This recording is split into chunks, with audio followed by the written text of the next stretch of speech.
I would now humbly request Swamiji, Bodhichitananda ji, to come and share his understanding and his story of being with Swami Chidananda ji Maharaj.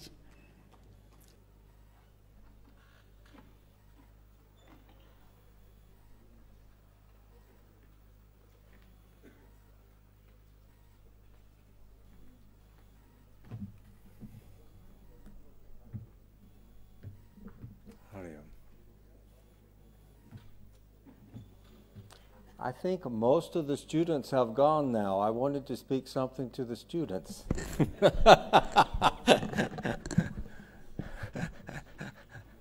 And this man is still here. So I'd like to just say one point to him. If you actually watch your thought, if you stabilize yourself in your own awareness, your pure awareness, and can witness your thought, you'll see that the mind jumps very rapidly from one object to another. So when you're listening to the teacher and then doing the writing, the mind is switching back and forth very quickly. But you have to watch it. You have to be aware and observe it.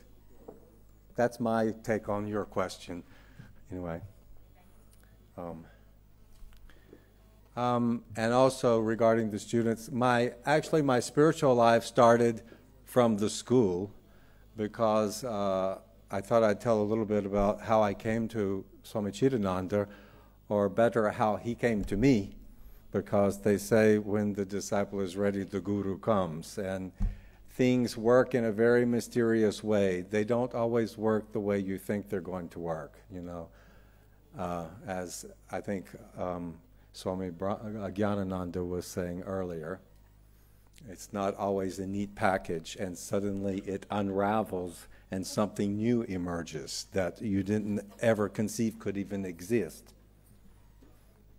So I was in college, and I loved mathematics and architecture. I was studying architecture. We had a class on the history of architecture for 1 year. It's a 1-year class. And I started to see that in great works of art, and also in music, because I was listening to various kinds of music, but in great works of art, especially in times when civilizations reach certain peaks in their development, in their evolution, that there are great geniuses who can really, the genius becomes so great that some other reality starts to manifest through their art. You can say that the divine is revealed through the art, through their genius. And you see this in many great geniuses, and some of them aren't necessarily having very balanced lives, like Mozart and some other great musicians, but that genius comes in, it has that connection with that higher reality. Of course, now we know from integral psychology that we have multiple intelligences, and we can develop any different types of intelligences to where that can open up to manifest that, you know. And that's one thing that I loved about Swami Sivananda, because he saw that, and he tried to pull that out of every person. He looked at the inherent qualities of the person, and he didn't give a down-pat formula, you know. Most organizations or ashrams, it's pretty structured in a certain direction. And he saw the inherent qualities in everyone and encouraged them to develop those qualities. If you like yoga, go, it's the best. Do yoga. It's higher than Gyan Yoga.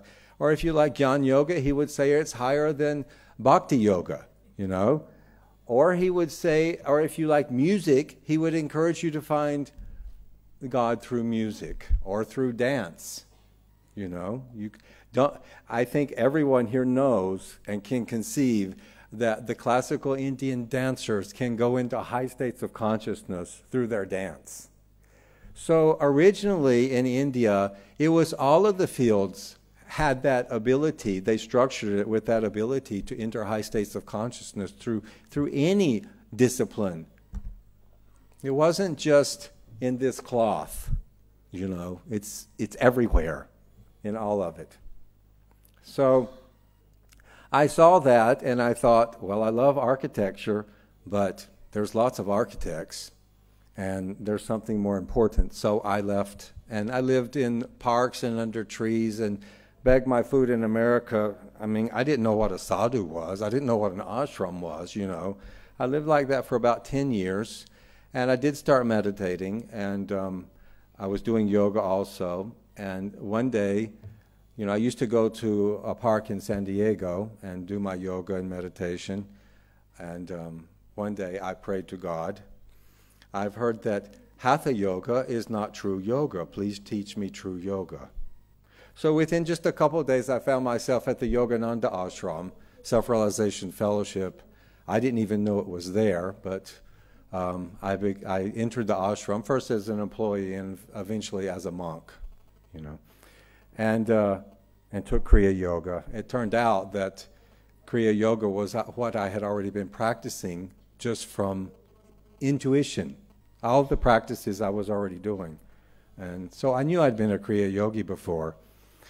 But I saw a photo of Swami Chidananda, and I didn't feel the same kind of devotional connection that so many of these people felt with Yogananda. I respected Yogananda very much, and I loved Kriya Yoga.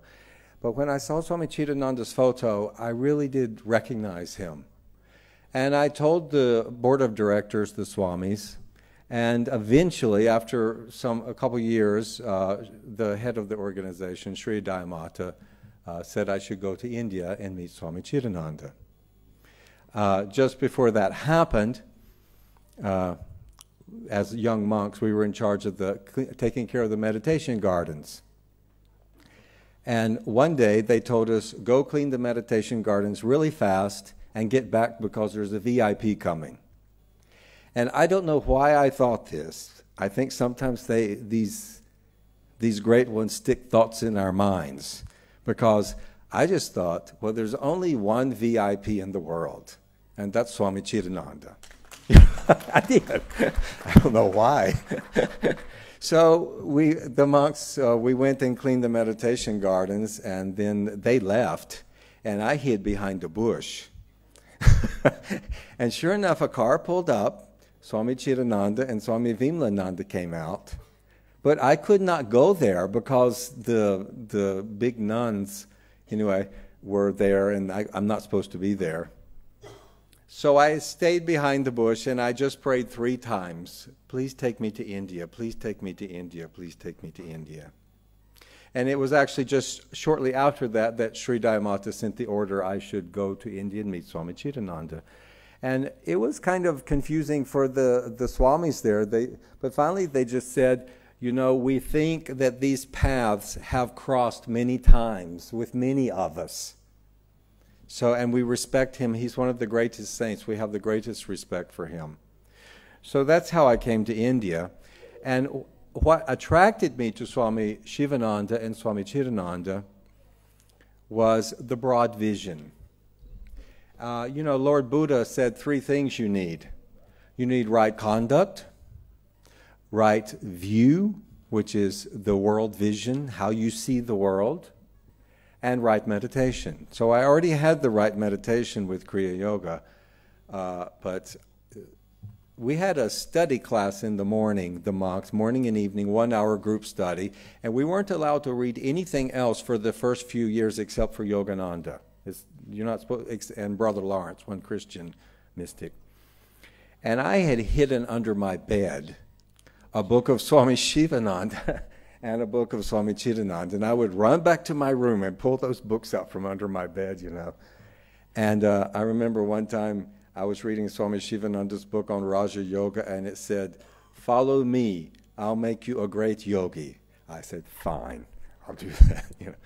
So that's how I came to India. And this vision that Gurudev, Swami Sivananda and Swami Chidananda had that enthralled me so much was completely wide open. I had never seen a spiritual teaching that was so broad, you know. And in my estimation of all the different traditions I've seen, I think it really encapsulates Sanatana Dharma in a real nutshell. The whole thing is right there in Swami Sivananda's teachings. Am I too long now? 1 more minute? Okay, sure. So that's basically what I want to say, because, you know, we used to say that Swami Sivananda wrote around 300 books, and then we digitized it, and it comes up close to 500 books. And on every subject you can imagine in the spiritual life, and of course in medicine also. And as I said before, he taught everyone differently. Of course, we all turned out differently. His disciples turned out differently. And my brothers, we're all very different. And I pray for Swami Brahmanishtananda and Swami Yatidharmananda to have great success in bringing Guru Maharaj's teachings to others. Thank you.